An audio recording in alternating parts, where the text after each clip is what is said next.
Good news Haryana व the Haryanvi news channel देखने वाले सारे दर्शकों ने संदीप हरियाणा की राम राम भाई। और आज आपने जो टाइटल व थंबनेल देखा होगा, किसान भाइयों के लिए एक बड़ी ही खुशखबरी है। जो किसान भाई फाने फूके हैं उसके ऊपर जो मुकदमे दर्ज हुए हैं और जगह जगह पे उनको परेशानी का सामना करना पड़ा है, लेकिन उनको हकीकत में उसका बहुत बड़ा फायदा उठा सका। वो क्या उठा सका, उसी को लेकर आज कृषि किसान कल्याण भवन के अंदर मैं मौजूद हूँ। और मैं कैमरामैन साथी चाहूँगा एक बार फ्रेम में ले लें डॉक्टर साहब ने। डॉक्टर साहब आर्य साहब हमारे साथ मौजूद हैं, इनसे बातचीत करेंगे। डॉक्टर साहब सबसे पहले तो नमस्कार। नमस्कार जी, आपका स्वागत है। सबसे पहले आपका नाम व डेजिग्नेशन बताएं ताकि हमारे जो दर्शक हैं और जो उनको पता चले, और जो भी जो फनों के लेकर जो जगह जगह पे आप मुकदमे वगैरह दर्ज होते हैं, लेकिन जो सरकार उनको सेवाएं दे रही है, लोगों को उनका पता नहीं है, उसके बारे में सारी। बिल्कुल सही बात है। सबसे पहले तो मैं मेरा देता हूँ परिचय। मेरा नाम सत्यवान आर्य है, सहायक पौधा संरक्षण अधिकारी कृषि विभाग जींद। अंग्रेजी बोल लें तो हम असिस्टेंट प्लांट प्रोटेक्शन ऑफिसर। तो जो आपका सवाल है और जो जनता की आपने बताई कि समस्या ये है, ये समस्या वास्तव में जनता अगर अपने दिल से सोचे ना तो खुद ही इलाज करेंगे। इसके ऊपर दबाव से और किसी प्रकार के दंड से ये समस्या दूर नहीं हो सकती। जब तक किसान ये नहीं समझेगा कि ये मेरे खुद के लिए, मेरे शरीर के लिए, मेरे परिवार के लिए, मेरे आने वाली पीढ़ियों के लिए खतरनाक है, तब तक ये इसमें किसान ऐसे ही परेशान होता रहेगा। जहाँ तक नुकसान की बात है, सबसे पहले तो हमें ये चीज़ पता है कि सबसे पहले अगर हम जिंदा ही नहीं रहेंगे, हमारा स्वास्थ्य खराब हो जाएगा, तो क्या फ़ायदा उस पैदावार का, क्या उस ज़मीन का, क्या उस धरती का।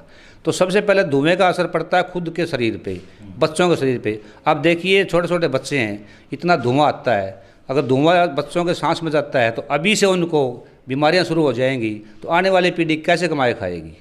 नंबर एक बात तो ये है। नंबर दो बात, जहाँ तक ज़मीन की स्वास्थ्य की बात है, ज़मीन में अगर हम बार बार आग लगाते रहेंगे, एक दिन तो ऐसा आएगा कि ये भी हमें पैदावार देने से मना कर देगी। और ज़मीन से पैदावार आनी मना हो जाती है, बंद हो जाती है, तो आप खुद अंदाज़ा लगाइए कि हम अपने परिवार का पेट कैसे भरेंगे। गुजारा तो अलग बात है, पेट कैसे भरेंगे। आग लगाने तक ज़मीन अपनी बंजर हो जाएगी। बंजर हो जाएगी। एक दिन ऐसा आएगा कि इस ज़मीन में कुछ पैदा नहीं होगा। आपने कहीं आपके आस पड़ोस में देखा होगा ईंट भट्ठा कोई, आज से अगर 10 साल पहले भी ईंट भट्ठा था, वहाँ पे कोई पैदावार नहीं होती, कोई पौधा नहीं पैदा होता। ऐसे ही अगर हम बार बार आग लगाते रहे तो हमारी ज़मीन का हाल ये ना हो जाए, हमें ये डर है। इसलिए हम किसान भाइयों से गुजारिश करते हैं कि ये आग लगाना आपके 2 मिनट की शांति के लिए, वो भी झूठी है, वो भी झूठी है, लेकिन फिर भी अगर आप 2 मिनट के लिए संतुष्ट होते हैं तो आप कभी लंबे समय के लिए आपके ज़मीन के जो शक्ति है, जो ज़मीन की ताकत है, जो ज़मीन का आपका अधिकार है, जो अब ज़मीन आपके पास एक धरोहर है, कभी उससे हाथ ना धो बैठें। इसीलिए हम किसान भाइयों से गुजारिश करते हैं, इसमें आग ना लगा के इन फानों को, आप फाने कहते हैं, पराली के फाने हैं, इनको आप 2 तरीके से प्रबंधन कर सकते हैं। एक तो प्रबंध है इन सिटू और एक है एक्स सिटू। इन सिटू का मतलब क्या है कि उन फानों को ज़मीन में, खेत में ही दबाओ। उसका क्या फ़ायदा होगा, सभी को पता है कि ज़मीन के अंदर हमारी उर्वरक शक्ति घटती जा रही है। और पहले जो गोबर की खाद, रूढ़ी की खाद डालते थे वो रही नहीं। अब ये फाने ज़मीन में जाके जैविक खाद का काम करेंगे और हमारे पौधे जो आगे आने वाली फसलों के हैं वो मजबूत होंगे। मजबूत होंगे तो कुदरती सिस्टम है कि पैदावार बढ़िया होगी। और हमारे एक सवाल है मेरा, जैसे कि आपने बताया इनको इन कर दो, इसमें चलो किसान का थोड़ा तेल ट्रैक्टर का उसको ज़्यादा लग सका है और वो उसको उसी के अंदर उसके डाल दिए उसने, उसकी खाद बनेगी। जैसे गेहूँ में 2-2, 3-3 कट्टे खाद के गिरे हैं, तो क्या आपका मानना है कि अगर इसका मैं इन करेंगे तो 1 कट्टा कम हो जाएगा? बिल्कुल, देखो ऐसा है, ज़मीन के अंदर जब तक कार्बन नहीं होगा, ऑर्गेनिक कार्बन नहीं होगा, तो ज़मीन की जो ताकत है वो कम रहेगी। आपको खुद देखा होगा कि जिस जगह पे हमने कई सालों से कुछ पौधा नहीं लगाया होगा, वहाँ एकदम पौधा लगा के देखो आप, वो एकदम बढ़वार लेगा, क्योंकि वहाँ के जो तत्व हैं सेफ हैं। और ऐसे ही वो उसमें कोई फसल नहीं। अब बार बार हम इस फसल ले रहे हैं तो ज़मीन में खुराक तो डालनी पड़ेगी, लेकिन उसका क्या होगा कि अगर ये आप पराली को ज़मीन के अंदर दबा दोगे, बिजाई के साथ कर दो। मशीनें दे रखी हैं हमने किसानों को, और नहीं भी है तो आपस में आप उधार ले सकते हो किसानों से, ऐसी कोई बात नहीं। भाईचारा हमारे हरियाणा में है अब भी ऐसा। तो उससे क्या होगा कि ज़मीन की ताकत बनी रहेगी। हमारी जो प्रॉपर्टी है, पुरजोर दी है, उन पुरजों का जो हमने संभाल के रखनी चाहिए, तो हम इसको ख़राब ना करें। रही बात सरकार की तरफ से क्या मदद है, विभाग की तरफ से क्या मदद है, अगर कोई किसान इन फानों को ज़मीन में दबाता है, बिजाई करता है, जैसे सुपर सीडर है, एक ऐसी मशीन हमारी इस टाइम की तो सबसे बढ़िया मशीन है। वो क्या करती है कि उस इन फानों को कटाई करके अंदर ही उसमें 2-3 मशीनें असेंबल की हुई हैं साथ में ही, पहले कटाई करती है साथ साथ, उसके पीछे फिर वो बीज डालती है, उसके पीछे फिर वो एक रोलर है वो उसको दबा देता है, यानी कि वो छोटे टुकड़े करके और खाद के लिए वो बीज के पास जाके दबा दी।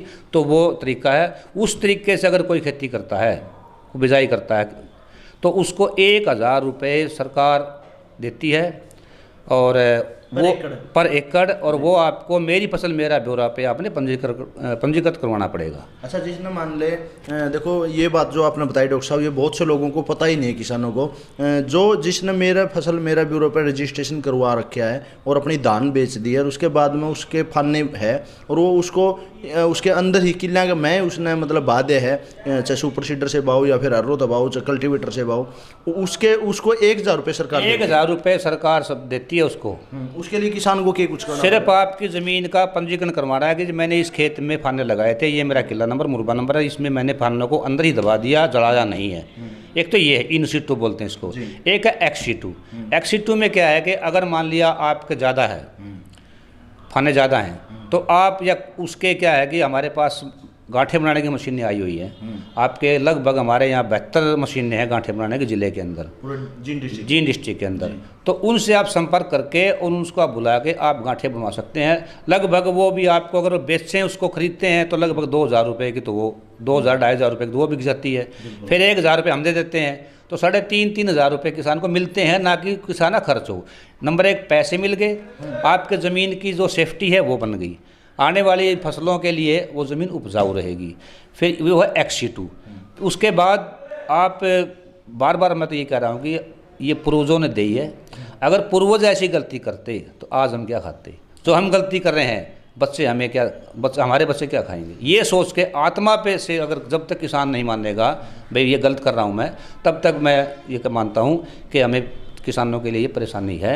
और प्रदूषण तो है ही सर, जैसे आपने एक तो इन वाला बताया जो कि अंदर ही किला के अंदर डलवा दो, एक एक्स्ट वाला बताया जिसकी गांठे बनवा के बाहर भेज दो। तो जो गांठे बनवा के मतलब इसके लिए 1000 रुपये आप बता रहे हो सरकारी, इसके लिए भी रजिस्ट्रेशन? इसके लिए भी बिल्कुल, इसके लिए भी मैंने वो बनवाए हैं, बेलर बनवाए, बेलर वाला जो बेल बनवाई है, और जो बेलर वाला वो रसीद देगा आपको, वो रसीद हमारे यहाँ जमा करवाओ। उस किला मिल मुरबे की जो आप एरिया है उसकी मेरी फसल मेरा ब्यौरा पे पंजीकरण करवाओ, उसके दे देंगे पैसे। बिल्कुल।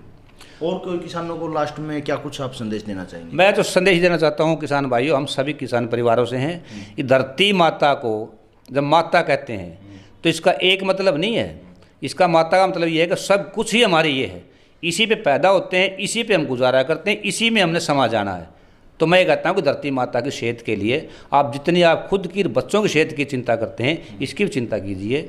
ये आपके ज़िंदगी भर आपको सात पीढ़ी, हर पीढ़ी तक ये साथ देगी। हमारे पास और कोई ऐसा कोई तकनीक नहीं है कि हम किसी प्रयोगशाला में लेबोरेटरी में अनाज पैदा करके पेट भर लेंगे, ज़मीन से ही लेना है। तो इसको बचा के रखिए, मेरी गुजारिश है किसानों से, मेरा यही संदेश है। बहुत बहुत धन्यवाद डॉक्टर साहब। देखो भाई, डॉक्टर साहब ने हमारे को बताया कि बहुत से देखो किसानों ने पता नहीं है, लेकिन डॉक्टर साहब ने बताया कि जो अपने फाने हैं उसको अगर खेत के ही अंदर हम चाहे रोता है, फाड़ा है या सुपर सीडर है, खेत के अंदर ही उसकी ताकि खाद भी लगेगी उसको अंदर दबावा, हाँ, तो 1000 रुपये पर एकड़ सरकार देने लग रही है। उसका रजिस्ट्रेशन करवाओ, और जो गांठे बनवा के बाहर भेजा उसको भी 1000 रुपये पर एकड़ मिलेगा, उसका भी रजिस्ट्रेशन करवाओ, और उसके साथ साथ उन गांठों को 2-3 हज़ार रुपये में बेच भी इसका। तो बहुत सी सरकारी ऐसी स्कीमें हैं जिनका लोगों को पता तक नहीं होता, उसी का मतलब उसी स्कीमों को हम लोगों तक पहुंचाने के लिए आज की इस वीडियो को बनाने का मेन मकसद था।